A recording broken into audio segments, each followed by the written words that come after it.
Olá pessoal, vamos dar continuidade então aos conteúdos sobre o módulo de saúde e segurança do trabalho.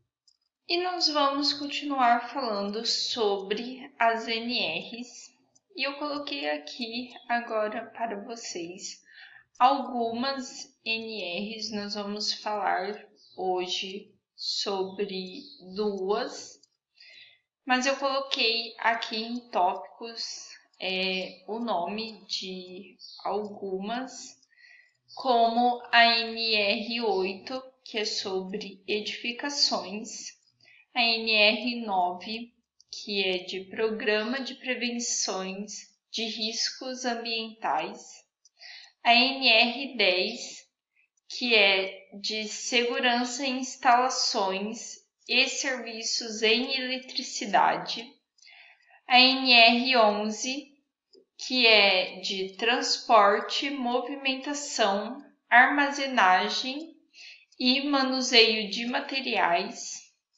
a NR15, que é de atividades e operações insalubres, e a NR23, que é de proteção contra incêndios.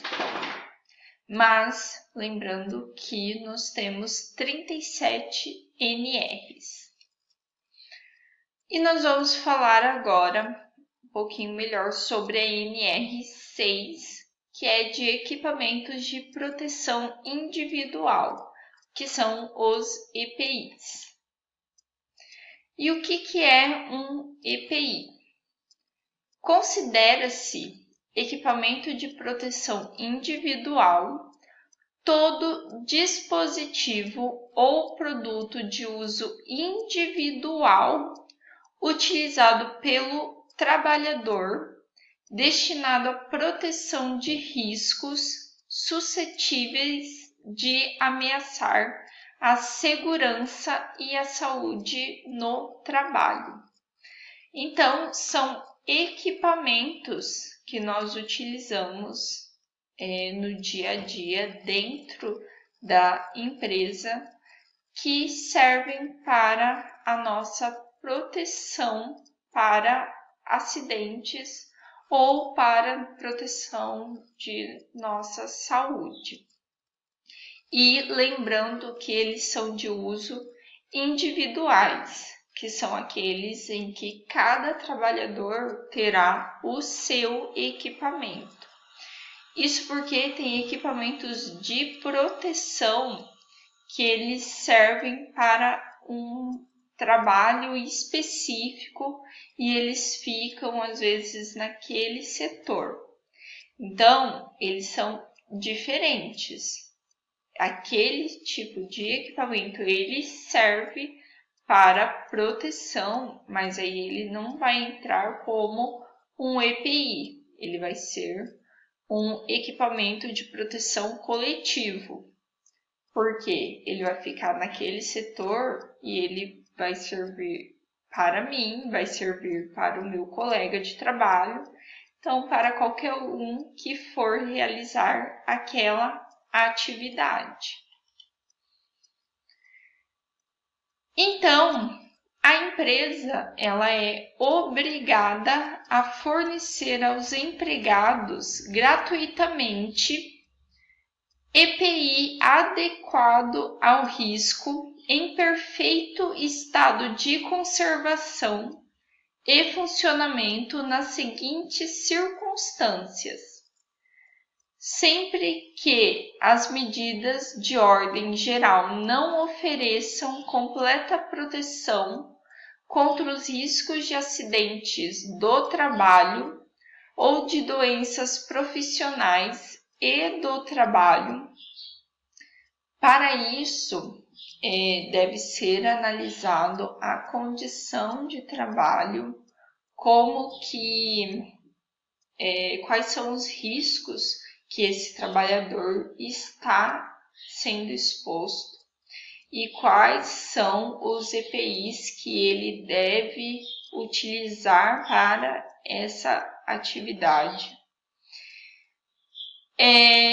Deve ser fornecido também pela empresa EPIs, enquanto as medidas de proteção coletiva estiverem sendo implantadas e para atender às situações de emergência.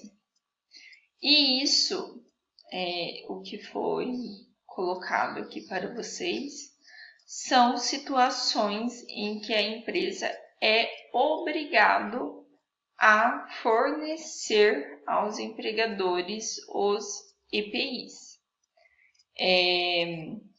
E sempre em boas condições, porque é para proteção do trabalhador. Se acontece de, às vezes, danificar esse equipamento de proteção por algum motivo, a empresa ela tem que pegar e substituir esse equipamento de proteção. E o que pode ser considerado os equipamentos de proteção? Eu coloquei essa imagem para vocês conseguirem visualizar, que podem ser o uso de capacetes, o uso de botas, de sapatos específicos para determinadas atividades, o uso de luvas, de máscaras, de óculos, de protetores para os olhos, uso de protetor para os ouvidos, de algum tipo de colete. Às vezes, se você precisa também de uso de cinto de segurança. Se ele vai ser individual, cada trabalhador vai ter o seu, ele pode ser considerado um EPI. Se for o caso de ser para um trabalho específico e não for cada trabalhador ter o seu cinto individual, ele é considerado um equipamento de proteção coletivo.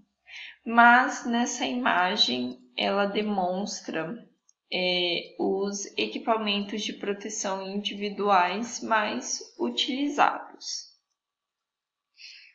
E quais são as responsabilidades do empregador em relação aos EPIs?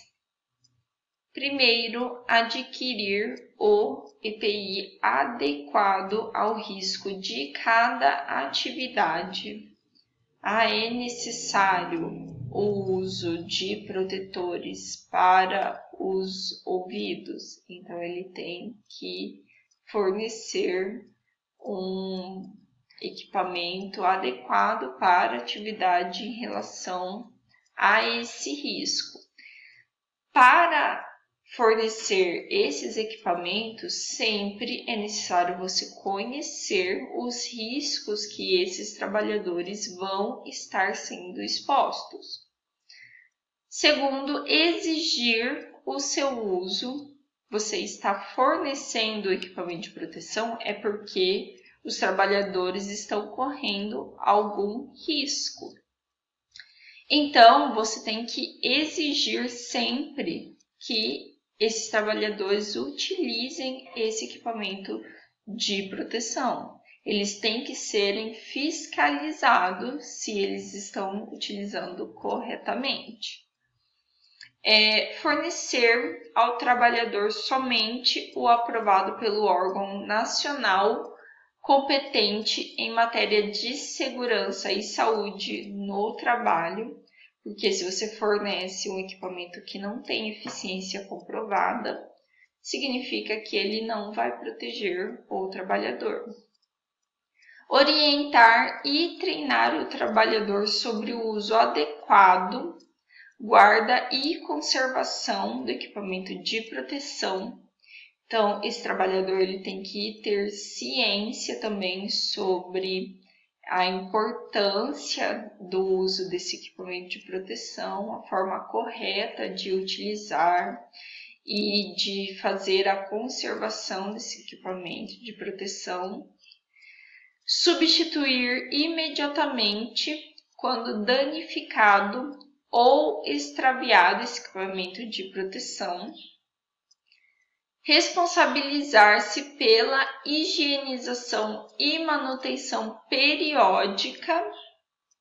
Comunicar ao Ministério do Trabalho qualquer irregularidade observada e registrar o seu fornecimento ao trabalhador, podendo ser adotados livros, fichas ou sistema eletrônico. Sempre que for entregue ao trabalhador um equipamento de proteção, você deve entregar para ele alguma ficha para que ele possa preencher, onde ele está alegando ciência que ele está recebendo esse equipamento de proteção. Para caso posteriormente acontecer alguma coisa, você, como empresa, também tem como comprovar que você entregou corretamente o equipamento de proteção para o trabalhador. E se for entregue todos os dias esse equipamento de proteção, como por exemplo, o trabalhador ele utiliza durante o expediente esse equipamento de proteção e no final do dia ele tem que devolver, você tem que fazer com que ele assine esse documento todos os dias da entrega e devolução desses equipamentos. Mas nós vamos dar continuidade a isso no próximo vídeo. Ok, pessoal? Então, até mais, gente, e tchau, tchau!